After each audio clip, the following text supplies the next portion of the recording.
In a land of towering mountains and shimmering skies, lived a young dragon named Draco. Now, you might think all dragons are fierce, with roaring flames and a love for all things fiery. But Draco was different. He was a dragon who couldn't, or rather, wouldn't breathe fire. Every time he felt that familiar warmth build in his belly, a wave of panic washed over him. What if he burned down the forest? What if he accidentally hurt someone? The very thought made his scales prickle with anxiety. The other young dragons in his clan didn't understand. "What's wrong with you, Draco?" they'd taunt. "Are you even a real dragon?" Their laughter echoed in the valleys, each word a tiny stone chipping away at his confidence. Draco would often retreat to a quiet, secluded cliffside, watching the clouds drift by, wishing he could be as carefree as them. He'd practice puffing out little wisps of warm air,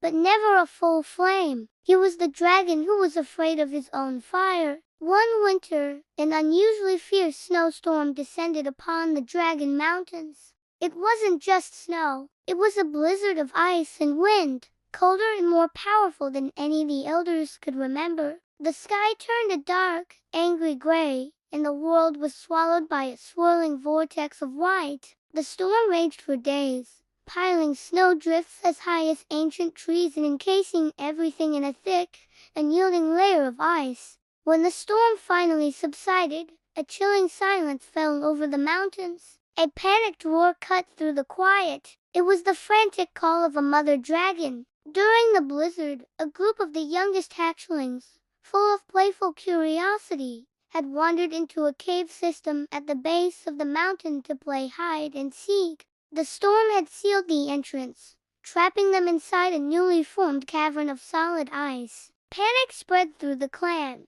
The strongest dragons took turns blasting the ice with their powerful flames. But the ice was too thick, magically hardened by the storm's intensity. Their fire, usually a tool of immense power, barely made a dent. Worse, the force of their blasts risked causing a cave-in, which would be disastrous. Inside the cave, the baby dragons' frightened cries grew weaker. The cold was seeping into their bones, and their time was running out. Seeing the desperation in everyone's eyes, something shifted inside Draco. He looked at the terrified parents. He heard the faint whimpers from behind the wall of ice, and he knew he had to do something. All his life, he had been afraid of his fire, afraid of its destructive power. But what if? What if it could also be a force for good, a force for warmth, for life? With a resolve he never knew he possessed, Draco pushed through the crowd.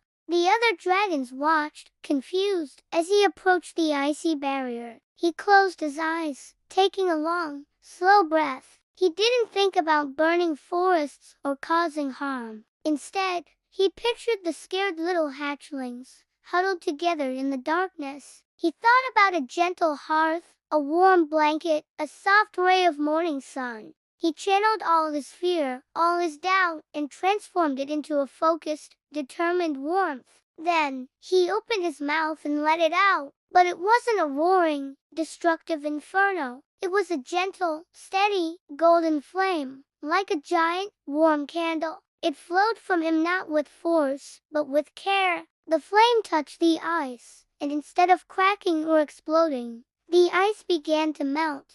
It hissed and steamed, turning from a solid wall into streams of running water, flowing harmlessly down the mountainside. Draco held his flame steady, patiently, meticulously carving a perfect archway into the frozen prison. Soon, the opening was large enough. The little hatchlings, shivering but safe, stumbled out into the waiting arms of their parents. A hush fell over the crowd, and then it was broken by a single cheer. It grew into a thunderous roar of celebration, not of power, but of gratitude. They weren't cheering for a fire-breathing beast. They were cheering for Draco, the dragon who had saved them. From that day on, no one ever laughed at Draco again. He had discovered the true nature of his gift. His fire wasn't meant for destruction. It was meant for warmth, for rescue, for hope. Draco, the dragon who was once afraid of his own flame,